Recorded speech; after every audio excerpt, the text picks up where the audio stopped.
দুদিকেই খুব জ্বালা করছে।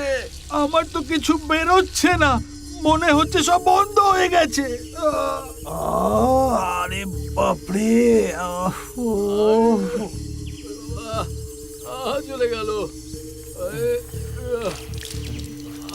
বাবাকে বাবা বলেছে না, এই সব কিছুর পেছনে নিশ্চয়ই ওই শেঠের মেয়ে আর ওই বদমাইশের হাত আছে। যা হবার তা হয়ে গেছে, এখনো সব ছান না রে।